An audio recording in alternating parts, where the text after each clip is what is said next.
All right, well, let's dive in here. So excited to have you here.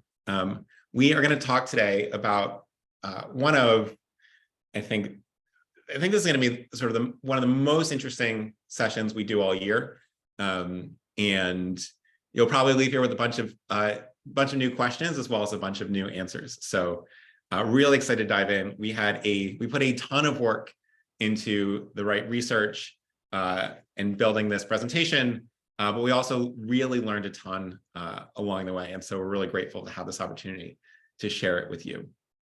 Some quick housekeeping before we get into the good stuff. This event, like many, is approved for 1.0 CFRE credits. We are going to drop a survey into the chat at the end to just make a note in that survey to certify your participation. And you won't get any sort of official certification here, meaning we're not going to send you proof here, but we keep records, and if you get audited, we're here to back you up. So pretty simple, pretty straightforward. Here's the agenda for today. Big things. What the heck is going on in the world? How should we think about it? What does it mean for philanthropy right now? What are the steps we might want to take right now to use this in our work? And how do we think about this going forward in what's clearly a wild time? So we will send the recording, the slides after today, but enjoy yourself, learn a lot, ask a lot of questions. Particular favor this time, if there are experiences that you've had as you're experimenting with this, you'll see in a second that most of the folks here today have not used artificial intelligence in their work. Some of you have. So if you have examples and you want to share them or thoughts along the way, please just do so in the chat. But super excited to be here and to share this with you. Quick introductions. My name is Patrick. I'm lucky to be the FreeWill co-CEO. This, by the way, is a picture from an app called Lensa. This is not a filter on a different photo. This is an entirely AI-generated image. It's a little better looking than I am in person. Also, a bunch of the pictures I had AirPods in, which is why you can see that in that as well. Really lucky to work alongside the whole FreeWill team, seen here in the style of Picasso by AI, 200 plus teammates, more than $7.5 billion raised for nonprofits to date, more than 1,150 awesome nonprofit partners, including many of you. So big thank you to you. And that's us. So that's introductions. One more thing before we get started.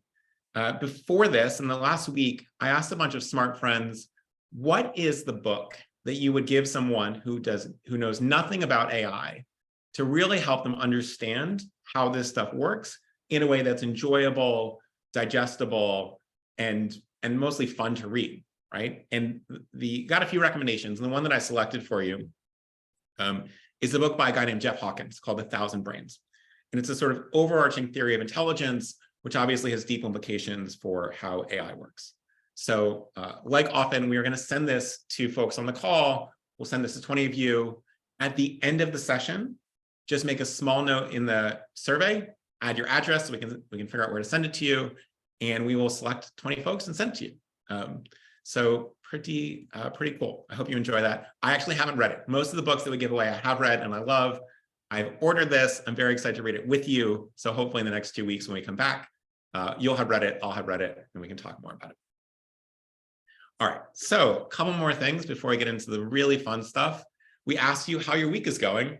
Pretty even across the board, general happiness. Not a lot of movement from 2 weeks ago, so pretty good. You know, when no news is good news in this world. And then when we asked you about how confident you are in hitting your goals this year, a little bit of a sort of relatively slight decrease from 2 weeks ago. So we can pay attention to that. If anyone has ideas on why that is the case, it may be simply statistical noise, but feel free to enter that in the chat as well. Jeff has a question. The book is called 1,000 Brains, and just make a note in the survey at the end of the chat afterwards as well. All right, so this is not, I'm going to show you some research that we did in a second. This is not ours.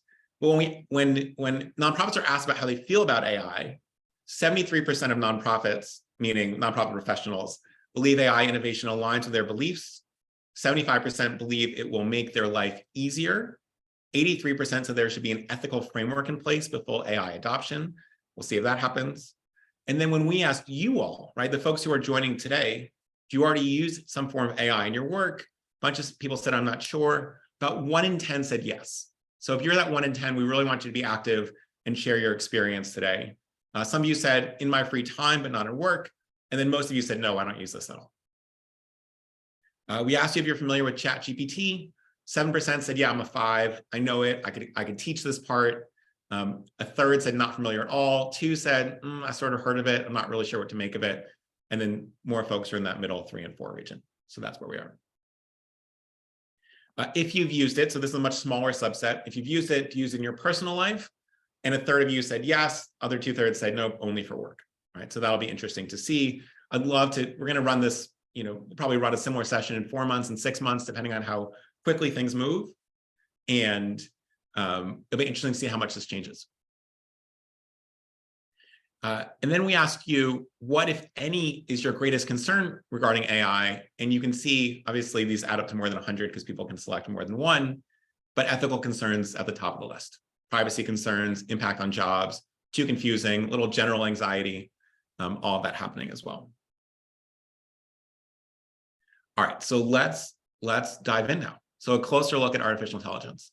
And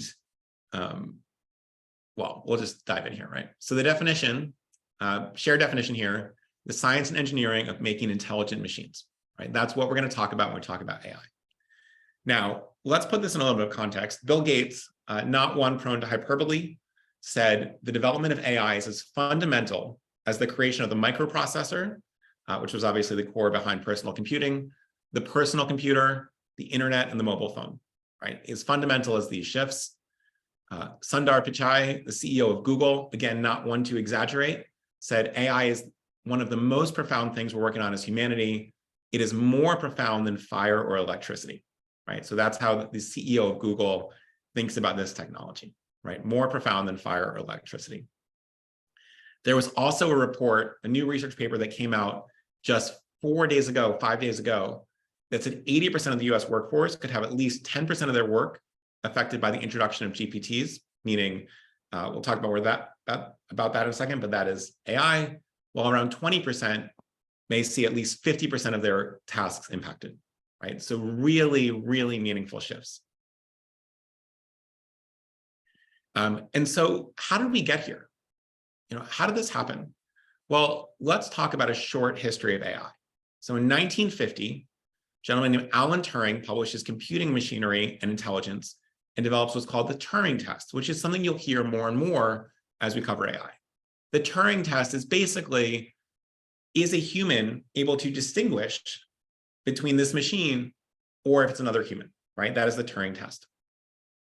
1956, the term artificial intelligence is coined up at Dartmouth on the summer research project on AI. So that was the first time that this term appears.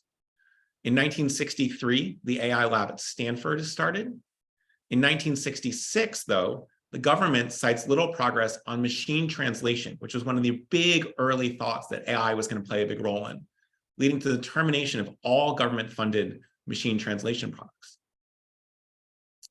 1973 and 1980 is what's known as the first AI winter. What does that mean? It means we sort of lost faith in the progress here, and most funding and effort got pulled back. So 1973 to 1980, almost no progress made at all.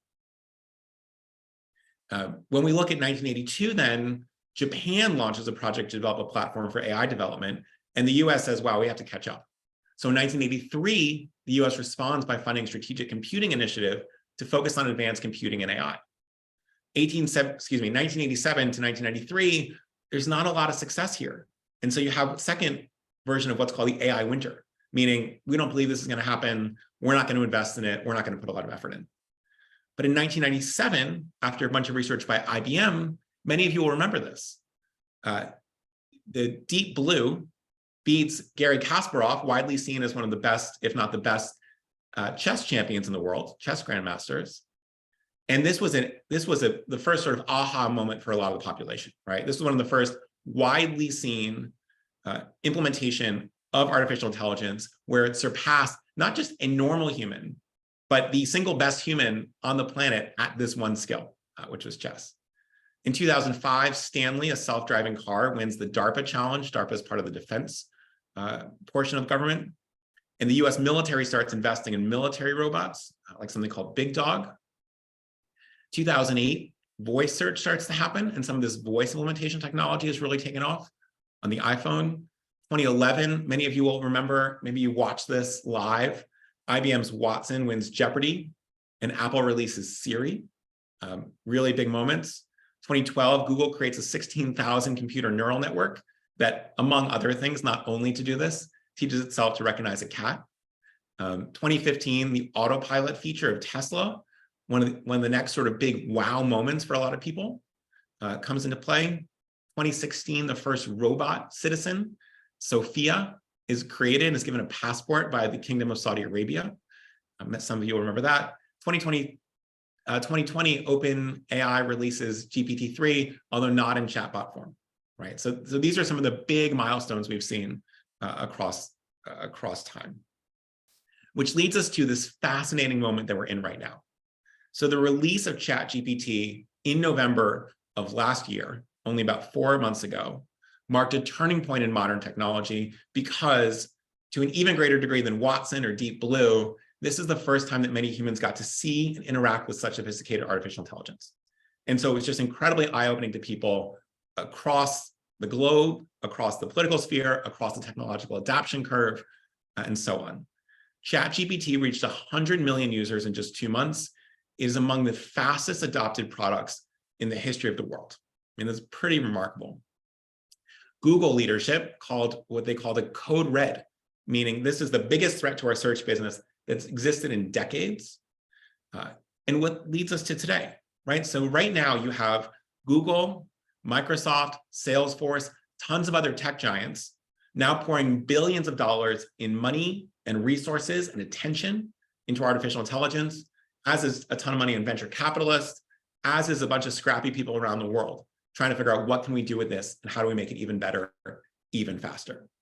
Microsoft, as you might have heard, integrated a form of ChatGPT into Bing, their search engine. Google raced to launch Bard just last week or late the week previous. And to give you a sense of how fast is this happening, how fast is the world's attention turning to artificial intelligence, I'm going to show you a graph in a second of Google trends over the last 20 years for the terms artificial intelligence. This is what it looks like, right? Not a lot until late last year, and boom, it shoots up, right? And just enormous attention of the entire planet on figuring this out, making use of it, and advancing this technology. How should we think about this? Oh, and by the way, almost all of the images that you'll see here in this session are not real. They're all created by robots, by artificial intelligence. So this is not a photo of a kangaroo dunking a basketball. It is instead an AI-created version of such. So how do we think about this? We're going to go talk about practical implications for your jobs and for our work, together in a moment. But in the course of human history, and as we sort of try to make sense of the world, how do we think about this? And what I would posit is it's a radical upgrade in technology, possibly equivalent to the internet, to mobile phones, to penicillin, et cetera. And like previous shifts, some of the outcomes of what we can do here are predictable. We'll talk about some of the more predictable outcomes in a second, but others we would never have dreamt of.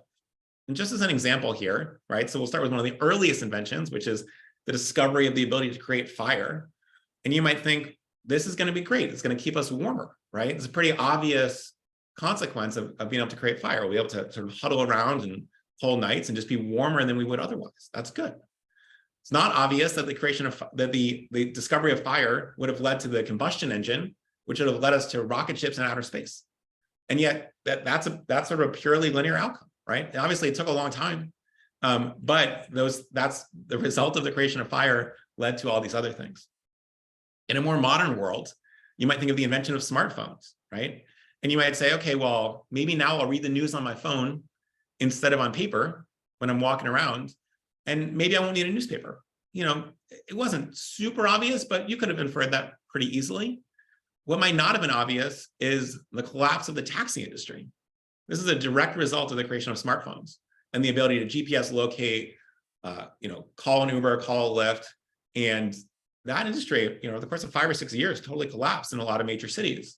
And that would not have been obvious when we first encountered this technology. We might not have also thought that it was going to radically change the way we did dating or even grocery shopping, right? It's sort of not as clear, and yet these things happen quite quickly because a new technology happens, and so many people are trying different things at the same time that some of the best ideas evolve quite quickly. So what else, right? It is also getting better really fast. I gave that example of fire, but obviously the progression of fire to spaceships quite slow. But just to give you an idea, GPT-3 and 3.5, the engine behind ChatGPT, was like having a moderately good intern, right? That's sort of one way you can think about it. Maybe a freshman in college, knows some stuff, can do some work, probably want to fact check everything, but okay. But GPT-4 just released maybe 10 days ago, very recently, is more like a top college graduate. They score around the 90th percentile on the LSAT, so pretty good. Most of us, couldn't do that, compared to about the 40th percentile from the earlier version. So you think about how big this jump is, and think about that happening not just successively, but at an accelerating pace, right? It's a wild improvement in short order, and all of these things are advancing. A lot of that improvement happened before you had all this world attention on making this better quickly. And so this is going to be happening faster and faster and faster. As I mentioned earlier, we will probably be doing a session on AI and philanthropy every 3 months, every 4 months, maybe even more often, because this stuff is changing so quickly. So just hang on, right? This is one of my friends told me something yesterday that really stuck with me, and he said, this is the first time since the creation of the smartphone that I feel like I'm living in the future. And I think we'll feel like we're living in the future this year and for the next few years, that this is just changing at an unexpected and unprecedented pace. So how do we think about this, right? For now, I think we think about AI as your own personal assistant. Your understaffed teams, many of you will tell us, hey, we're understaffed. You can use it to increase output. Some of you say, I wish I had more training, more management. You can rely on its ability to help you navigate new situations. It can't help you with everything. It's sort of not perfect, but it's going to be most helpful with maximizing efficiency. And this is an ongoing conversation. So as the technology changes, so will our needs and our attitudes towards it. And what we really want to do is start to get a little bit comfortable with it, so that as it continues to evolve, we don't feel like, we're totally lost here. But we can start to make sense of it and do our jobs better, as well as a lot of our personal life stuff as well. In the early studies, the early academic research in this shows that this is possible. So there's this research out at MIT. I'm going to show you, these are pretty scientific graphs, so we're going to distill them pretty quickly for you. But look at the shift here, right? That bottom triangle compared to that top square in both of these, top square is people that didn't use AI, triangle is people that did. So what you could see is that they were given a writing test, pretty basic, but meaningful writing test. And they said, do it as quickly as you can, do it as well as you can. And what you see here is an enormous drop in the amount of time it took them to do it when they were able to use ChatGPT. So about 28 minutes without it, about 16 minutes with. I mean, you think about that over the course of a week, and now you're doing everything you need to do in 5 days in the course of 3. But the outcomes, right? These writing tests were then graded to see, okay, how well do we think they achieved the task? And you can see the grade was meaningfully higher by the people that used AI. So they did it faster, and the outcome was better. Now, the other thing that was really interesting was they said, well, how happy did this task make you? And it turns out that the people who were using ChatGPT were much happier about it, had more job satisfaction than the people that weren't. So now we have better outcomes, faster time, and we're happier about it. Pretty good, right? It merits at least a little bit of exploration. So when we're talking about AI, right, we're going to talk about very practical implications. Well, first, we're going to sort of dig a little deeper into what it is, and then we're going to talk about practical applications. But you want to start using this, even if it's not perfect, right? You want to stay curious. What you don't want to do is say, oh, I tried it once, didn't work for me perfectly, never using it back. Because it's improving so quickly, right? We were celebrating earlier as we were starting, and some of you weren't here yet. One of the folks joining us was sort of marveling at their toddler having increased vocabulary. And you think about how quickly that child is learning, and it's sort of similar to how quickly AI is getting better. So just because toddler can't do something today doesn't mean they can't do it in a week. And remember, it's not perfect, right? This isn't magic, but it will be better, or at least as good at humans at a lot of things. And then have fun. Like, this is sort of a wild time, and we don't get a lot of these. We have front row seat to history, and you will be telling your kids, your grandkids, who are anyone who's not currently alive or sort of a functioning adult or adolescent right now, about what it was like at the dawn of artificial intelligence. Okay, so what have we established so far? This is a really big deal, right? It's going to really change a lot of things. We're not always sure exactly how and what it's going to change, but it's going to be pretty meaningful. But what is it? So let's cover the basics here, right? Reminder, AI is computer technology that aims to mimic human intelligence or surpass it. And most of what we're going to talk about today is a type of AI called an LLM, a language learning model, right? It's basically words and languages, and we're putting inputs in words and we're getting outputs in words or similar. These are computer programs. They're trained on an enormous amount of data to process, understand, generate human-like text. And these can be stories, they can be poems, they can be memos, they can be sample emails, they can be songs, they can be in Portuguese, they can be in English, they can be in many other languages. They can also be in languages that we don't think of as spoken languages, like HTML or Python. And so engineering is going to change very quickly, because you're able to create, you'll always say, make me a website that says this, and it's dark blue, and it has this functionality, and AI will understand that and say, great, here's the HTML code, just paste it in, you have your website, right? So this is pretty revolutionary on its own. We're not going to spend a ton of time right now on what it means for engineering and coding, but it's a pretty big deal. So back to LLMs, here's an example, right? So I can put this into ChatGPT or GPT-4, which I've been using. And I said, hey, just write me a limerick about a big group of nonprofit fundraising professionals, hence you all, learning together about AI. And here's what we got. In a group, nonprofit pros congregated, AI knowledge they eagerly awaited, with fundraising in mind, to tech they be twined, their charity goals AI will have aided. Right? Not bad, not terrible. Best limerick of my life? Probably not. But if we try 20 times, we probably would get the best limerick of your life as well. So feel free to try that as a sort of starting point. Other potential prompts in your life before we get to nonprofit fundraising. Here's a couple things, right? So at one point I said, hey, can you write me a country song about a teddy bear in the woods? Spat out a really good song. Not sort of Willie Nelson level, but far better than I could ever write on my own. Actually, I was able to say, okay, great, that's nice, but also give me all the chords that accompany it, and said, great, here's the chords sequence. I was able to play it on piano. 2 minutes later, pretty good. Certainly better than anything else I've ever written. Second example, hey, my parents are coming to town next week. I live in Miami. I won't be able to see them until about 6 o'clock on weekdays. Can you make an itinerary on what we should do together and what they should do on their own? They're relatively active, but nothing crazy, please. And then it spits out, here are some restaurants you want to try. Here's what they should do. Here's how long it's going to take. This will get them home. They'll get some time to rest before seeing you at 6, et cetera, et cetera.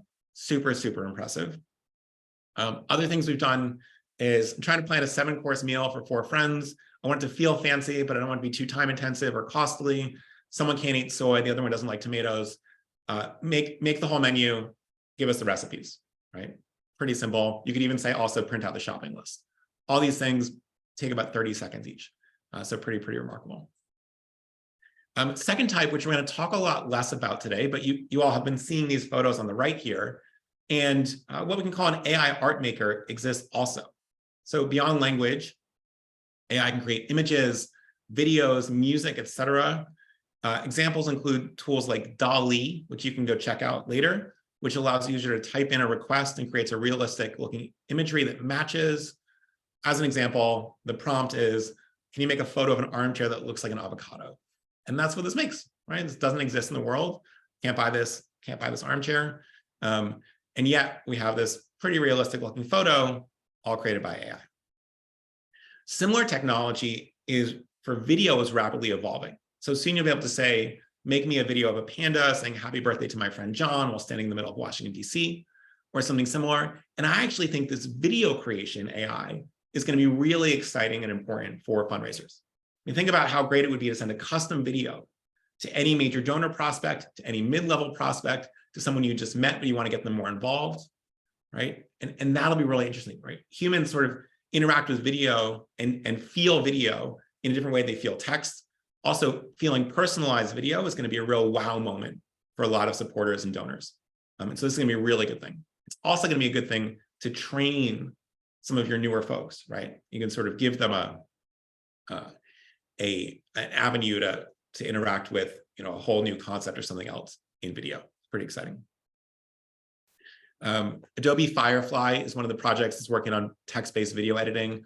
We're looking forward to see how that evolves, but I think this is going to move very quickly. And just one last thing before we get into some of the applications. Just take a look at how fast this is evolving. So what you see here is how quickly until it's better than humans, and where are we now? So it took a long time for something like handwriting recognition. Handwriting's tough, right? And yet now your AI tool is better than humans, right? Native speaker humans at reading handwriting. And so if you have a whole bunch of notes, you could just scan that in, and it may do better than you, unless potentially it's your own handwriting. Speech recognition, at this point, better. Image recognition, better at recognizing, not just faster, but better at image recognition. Reading comprehension, doing better than average humans. Language understanding, look at how quickly that moved in a relatively short time, better than humans. And so think about this continuing to go up, right? Not 20% better, but 40% better. Not 40% better, but 200% better. This is changing pretty quickly, what makes it all pretty exciting. All right, so what's sort of taken by storm is these chatbots, including ChatGPT, and we'll dive a little bit deeper into this right now. So as I mentioned, one of the fastest products ever to 100 million, to give you an idea, it got to 1 million users in 5 days, right? Netflix, Foursquare, Airbnb, Facebook, these other things that are phenomena took an order of magnitude longer, in some cases, multiple orders of magnitude. So what is ChatGPT? Well, it stands for Generative Pre-trained Transformer, fancy way of saying it's a language learning model that we just learned about, right? The mission is to develop a safe and beneficial artificial intelligence system, and it can answer questions on its own because it's gathered so much data from around the internet. It is designed in particular to be accessible to people who have no expertise in AI, right? And this is why it was so transformative. It was easily accessible to so many people who now have their first experience in AI, and it's quite eye-opening. The launch of GPT-4, which is the next iteration I just mentioned, is widely considered to be a huge improvement, showing the advances in such a short period of time. It's better at math, it knows more about law and medicine, it can respond to text and visual input. It's currently behind a paywall, so it's $20 a month. You're welcome to try it out. It's a pretty good use of $20, but no need to.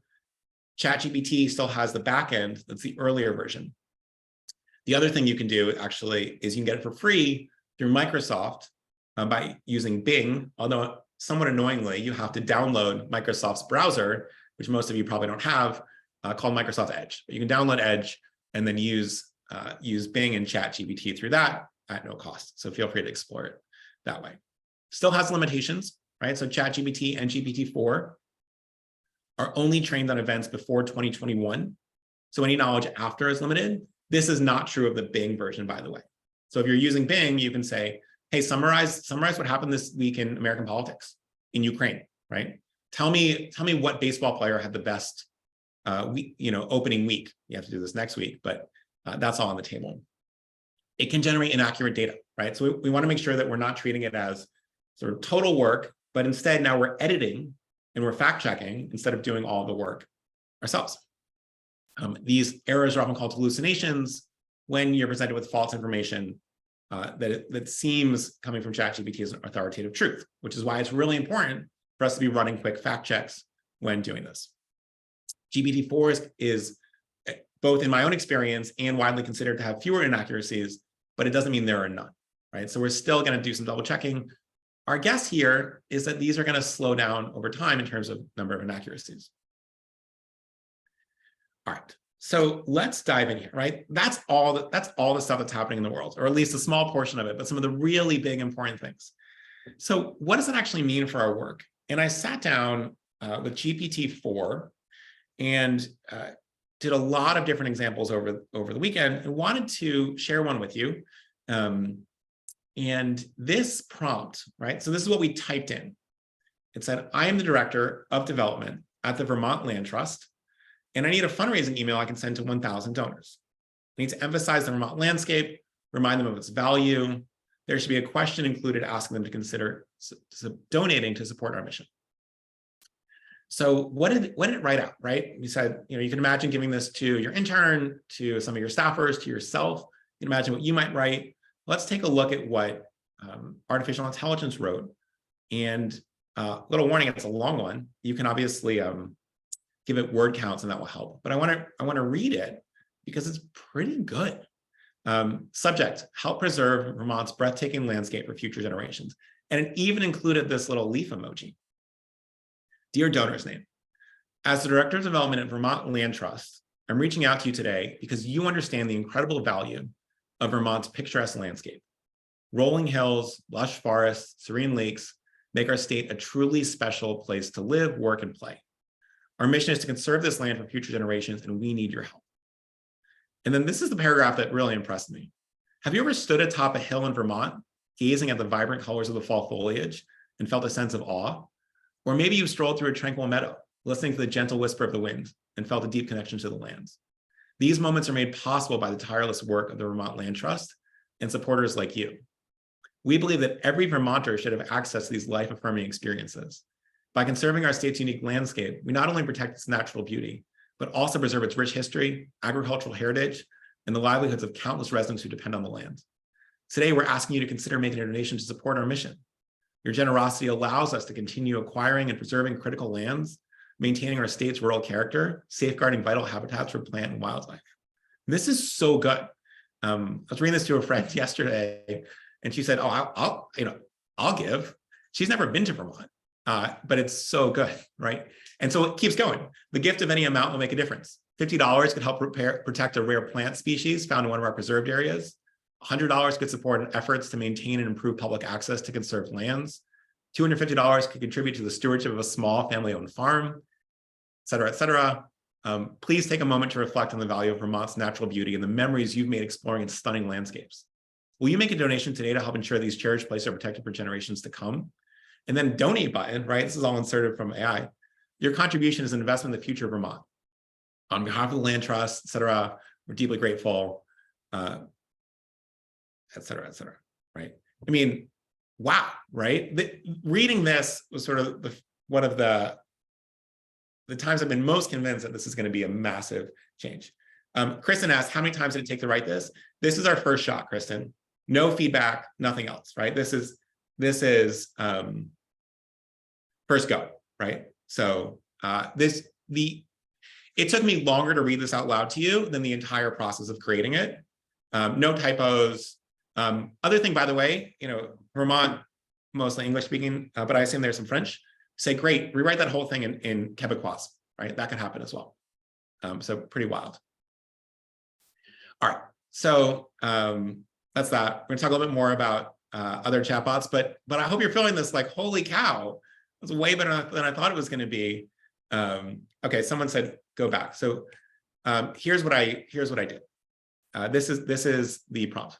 This is who I am. I need a fundraising email, remind them of the landscape, ask about money, right?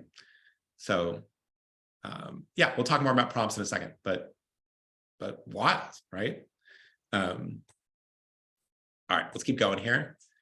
So back on chatbots, in February, Bing said, this is our moment. Bing has sort of been this punchline forever. They said, this is our moment to catch up with Google. We're going to put ChatGPT into the search engine. Now it's powered by GPT-4, so it's this more advanced one. It allows you to choose your conversational style. Do you want to be more creative, more accurate, more precise, whatever? And can also do things like generative art. You'll also get a bunch of search ads when you do stuff because they need to keep making money. And then Google said, remember Google's in full panic right now. And so they're putting all their Google energy into this. They created something called Bard, presumably named after Shakespeare. Create a competitive tool, similar. It tends to be a little bit more boring. They try to really dumb it down. They want to take all the risk out of it. It also takes a little creativity. It will decline to answer certain prompts. I mean, so will the other ones, but seems to do a bit more. It tries to steer clear of legal and medical advice for obvious reasons. And in my experimentation, it's not as good yet. It's not as good as Bing, and GPT-4 is honestly pretty great, with the caveat that the GPT-4 tool, unless you're using Bing, doesn't have up-to-date information, but still pretty good if your work doesn't change that much all the time. All right. So how do we use these and how do we do them well? Well, first of all, just try it. Because you saw first go pretty freaking impressive. But the most important thing about being good at using these is specific prompts. So instead of saying, please, write a fundraising email from the American Red Cross, you might say, can you write a fundraising email from the American Red Cross? It should be between 350 and 450 words.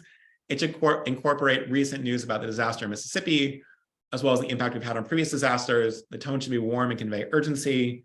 Please also remind donors they can give qualified charitable distributions, stock, mutual funds, as well as give a grant of their donor advised funds, right? And so you can do this. One thing, by the way, is a little sort of advanced thing, is Apple, if you have a Mac, it has a pretty good text-to-speech or speech-to-text function. You can also get some plugins for Chrome. You just press a button and start talking. And you're in the old days, meaning old days like a year ago, voice to text is sort of cool, but I don't really talk the way I type. And I forget to say things like question mark or period or new line. But when it's just input into ChatGPT or similar, and then it spits out something much more professional, it's pretty good. Like your best teammates, AI bots are great at taking feedback.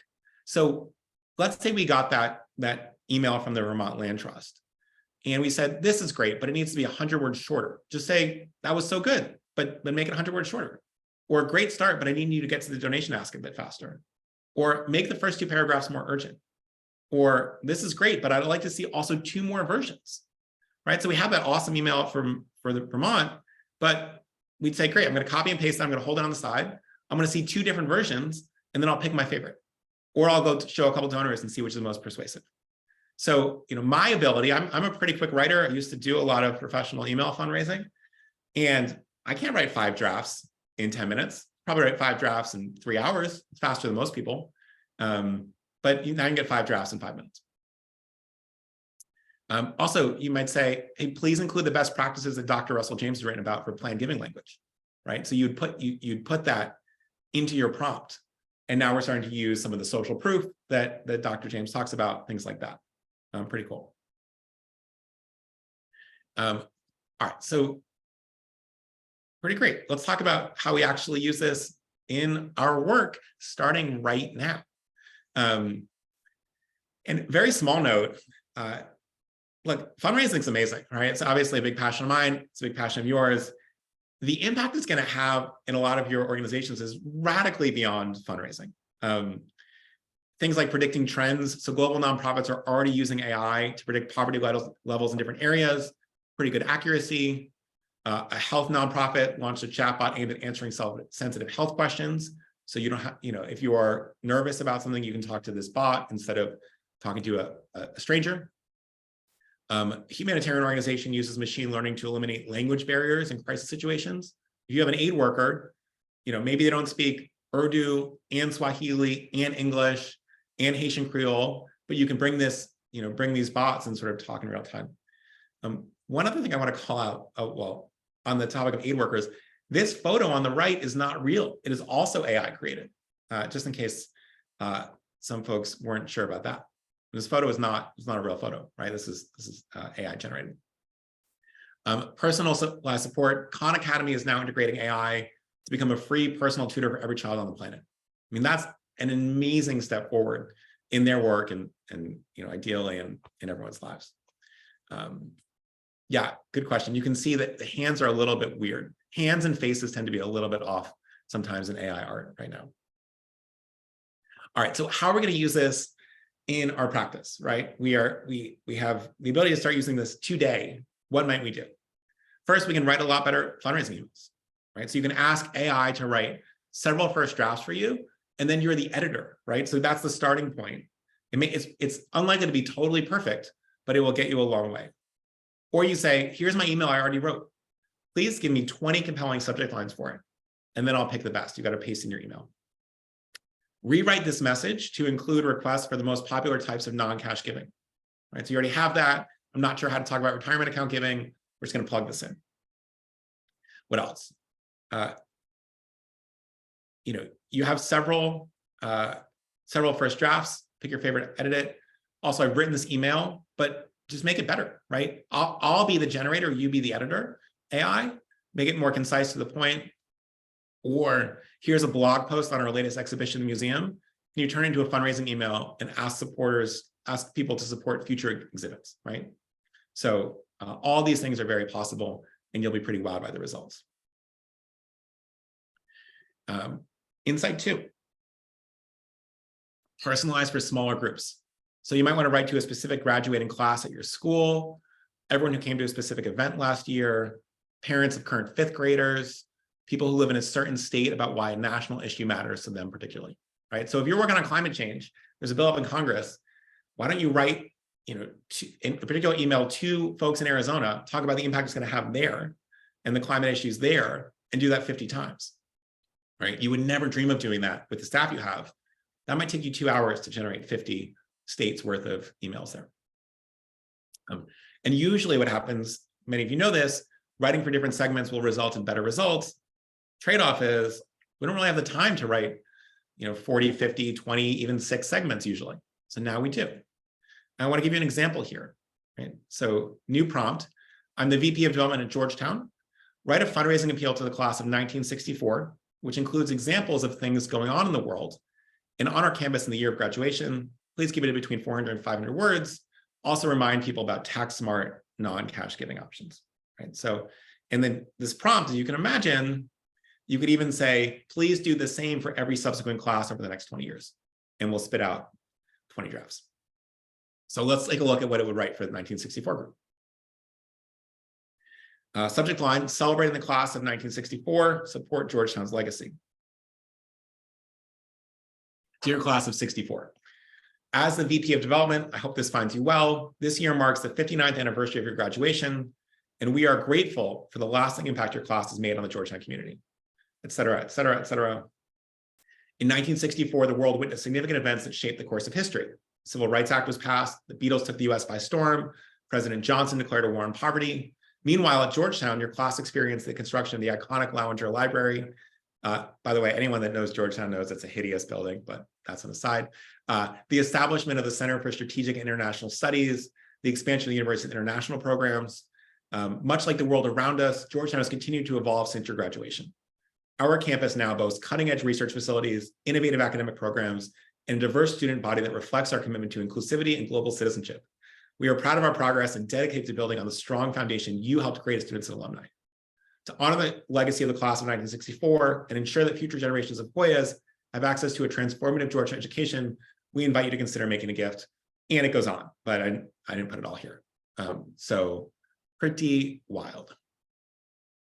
All right, so that's 2, right? So we've got great emails, segmented targets. Number 3, best thank you notes of your life. Here's a prompt you could use. Please write a thank you note to Ron and his wife, Susan, who just gave a large gift to the Vermont Land Trust.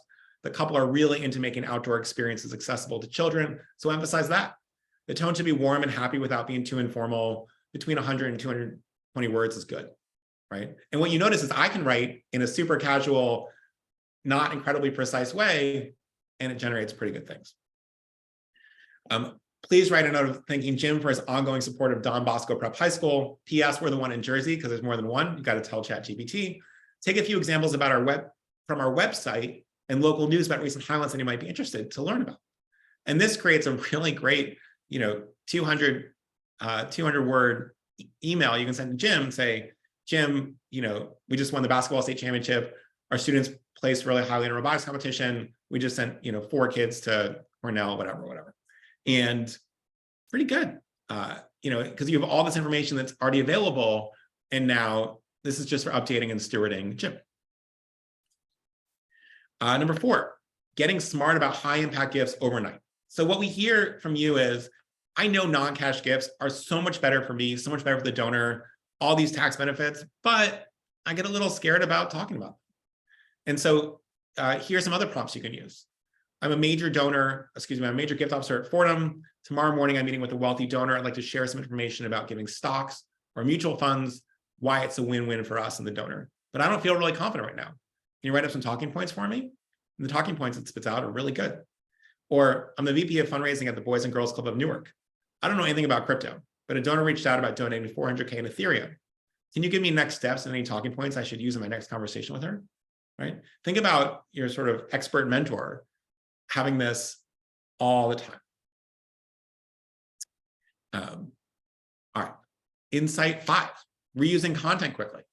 So take this blog post, right? Write a really good blog post about something you're doing and turn it into 3 LinkedIn posts, 2 Twitter posts, 2 Facebook posts, and a short text message we can send to our top supporters, right? You link the blog post or you just plug it in there. Other things you could do is say, here's our annual report. Pull out the 5 highlights and send it to these donors in a 3-paragraph email, right? Things like that. AI does not do giraffe hands. They did. I actually said, hey, I really need a picture of giraffe checking social media. Can you make one? And that's what I created. A couple more prompts to try, just as we're thinking about this, and you all can be a lot more creative here. A major donor is visiting the museum tomorrow with his daughter. Give me 4 paragraphs explaining Baroque art at a 3rd grade level, right? Because I don't know how to do that, and it'll spit it out pretty good. Please write welcome remarks. So do actual speech writing, about 4 minutes long for our Legacy Circle luncheon tomorrow for our executive director to deliver. Include why plan giving donors are so important and a few updates about what's happening at, whatever your college is or these things. All to be done. Please give the texter a brochure about our newest initiative based on content from this website, and it will create brochure content and so on and so forth. Other things to try. Can you write a 4-week onboarding plan for a new plan giving officer at Place? This person has some nonprofit fundraising experience, but is new to plan giving. Again, we're going to get a plan in about 1.5 minutes. And it's not perfect, but it's going to be a really good starting place. It's going to save you a ton of time. Please write a 2-page memo to our board about why we should be investing in plan giving or soliciting grants from donor advised funds. That will also save you a lot of time. I'm the ED here. Draft a grant proposal in response to this call for submissions. Paste the whole grant request, right? Pretty impressive stuff. Okay, a couple of closing thoughts here. Don't give away the stuff you love. Give away the stuff you hate. So AI is going to be best at removing drudgery from jobs, like taking 6 pages of handwritten volunteer signups into a CSV for Excel, writing 30 versions of different thank you notes to different people, summarizing takeaways from a new research paper or annual report, identifying the things you want to do and give those away, right? Keep the stuff you like. It's sort of like having I know a couple of people who have nannies or hired help at home, and they say, I really want to keep bedtime, but I don't need to wash dishes, right? And you think about separating that out, right? Figure out what you really want to keep and keep doing that. And then also figure out the stuff that you really just makes you unhappy, figure out how to give that away and make your life a lot better. All right, one final note before we get to quick announcements and then some Q&A. This stuff is changing wildly quickly. And so we are going to do a whole bunch of sessions on this, probably every few months, maybe faster, maybe slower, depending on the speed of technology, depending on the speed of uptake in the nonprofit world. But this is wild, and probably one of the more exciting technological advances of my lifetime. And you can imagine, you remember those early days of the internet and like the first chat rooms and things like that, where you said, this is cool, but like, I don't totally know what to do with it yet. I think a lot of us are in that space now. And not just that we'll figure out what to do with it, but also the technology is going to get way better. And so just really excited to learn alongside you all. All right, couple things. We're going to pause the chat for a moment so that my colleague Phoebe can drop this in the chat and it doesn't get lost. But we're going to send a copy of 1,000 Brains, a new theory of intelligence to 20 people. The survey is now in the chat, so click on that, please, and fill it out. It actually is really helpful for us to do that, and add your address.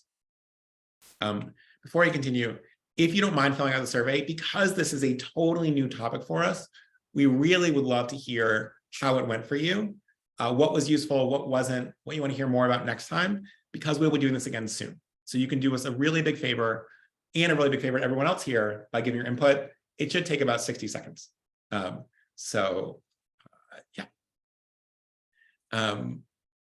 Make a note in the survey, please. The other thing I wanted to tell you about is that on Thursday, so 48 hours from today, on March 30th at noon Eastern, we are going to do a separate session, 30 minutes long, walking people through what we call the feature ship on free will. So we don't really talk about free will in these sessions. This will be a lot more about free will. Free will is the #1 estate planning tool in America, generates $1 billion in giving every couple of months. I've reached more than $7.5 billion total committed. This is not artificial intelligence. It is the fastest way to get really good at plan giving. And so just to give you an idea, we've been working with the Miss Foundation for Women. They really struggled with plan giving for a while. They weren't sure what to do. And they said, great, let's team up. We'll do this feature ship at a national level. And within 17 months, they had $20 million committed through the national feature. They had 400 new legacy donors. These are sort of off the charts numbers for an organization of this size. So we're super excited about it. We would love to have you there on Thursday. And so please join us. And the other thing that I would love to show folks at some point, and you can just make a quick request in the survey, we have a pretty amazing tool for new plan gifts and an amazing tool for these tax smart gifts, including a whole bunch of new technology around donor advised funds, which actually makes it seamless to check out or to give from the donor advised fund on your donate page in 60 seconds. And it's just awesome. So I'm super proud of our R&D team for that. We'd love to show it to you. Make a small note in the survey and we will we'll get some information your way. All right, so if you haven't already taken the survey, please do that. And we only have 4 minutes for questions, which is too bad because there's so many things to talk about here. And before we get to questions, quick announcement that in 2 weeks, we're going to talk about navigating economic uncertainty in 2023. So please come hang out with us for that. And you can also, I think, RSVP of the survey there, but this is great. Okay, so we'll get a couple questions in. Huge thank you to everyone for joining. If you haven't already, please fill out the survey. It is the one thing I'm asking after putting in about 20 hours to make this, so please do it for us. Thank you so much. All right, Margie said, just to play around, I asked ChatGPT to write a thank you letter. I have to say it was terrifyingly good. I was wowed by what I was able to generate in the style of my organization. I would have made some changes. Great start. Okay, these are examples, sorry. So a ton of great examples. Maybe what we'll do is we'll summarize them as well. Okay, Analia, if I mispronounce that, I apologize. What are great AI programs to get my toes wet? I would suggest just going to ChatGPT and playing around with that. First, just write yourself a haiku about your friend, husband, girlfriend, daughter, grandparent, house, whatever. Write a song, write a poem, have it tell you a joke. It's actually not as funny. It's sort of good at everything except humor, but try that out. Sort of play with it, get some feedback before you even think about work. Or tell it, I've got 5 tomatoes, a chicken breast, some olive oil, and basic household spices. What should I make in 10 minutes or less, right? Try something like that. Pretty good.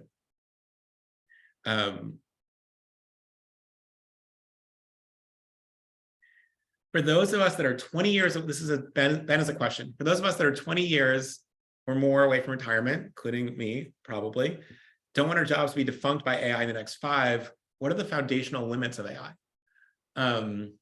Certainly some limits around human connection, certainly in person, right? You don't have Westworld style humanoid robots at the moment.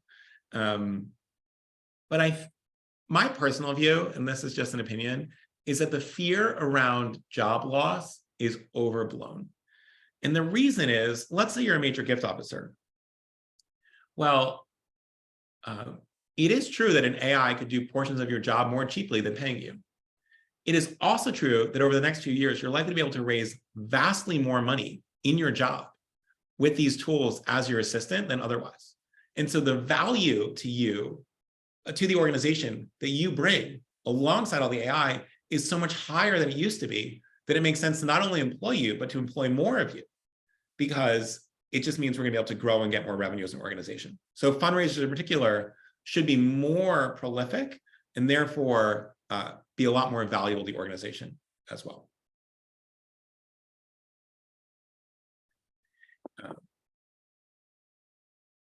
Deirdre says, what about when we are all dependent on it and it is no longer free? Great question. My sense is that there will be a lot of these chatbots created. And so like other things, there will be price competition downwards. So it may be free or it may be relatively cheap, but I don't think it's going to be controlled by one institution that can raise the price and raise the price. So very good question. Ben says, would it be fair to say that perhaps AI has potential to take over design and graphic design or visual design? Certainly plays a key role. I mean, think about how long it would have taken an experienced designer to come up with an armchair that looks like an avocado, right? And certainly having an eye for art, really important, but it's going to play a role and it's going to be a collaboration to a greater degree. All right. So there's about another 20 great questions here, and we're going to pause because it's 1 o'clock on the East Coast, and we promised you we'd end on time. So instead, let's just say an incredibly big thank you to you all for taking the time to be curious, to learn about this, to use it to advance your careers and to advance your organizations. We're so grateful to have you here. Hopefully we'll see a lot of you on Thursday. Please keep reaching out. Loved all the conversations. And my email is at the on the screen. You can find me on LinkedIn super easily. I'm Patrick Schmitt at Free Will, and would love to stay connected and talk about these things because I just think it's almost certainly the most important thing to happen to our industry in the last decade at least, maybe a couple decades. And so can't wait to see how it all turns out and can't wait to see what you all come up with. So big thank you. Have a wonderful rest of your week. Hopefully see you on Thursday and then again in 2 weeks.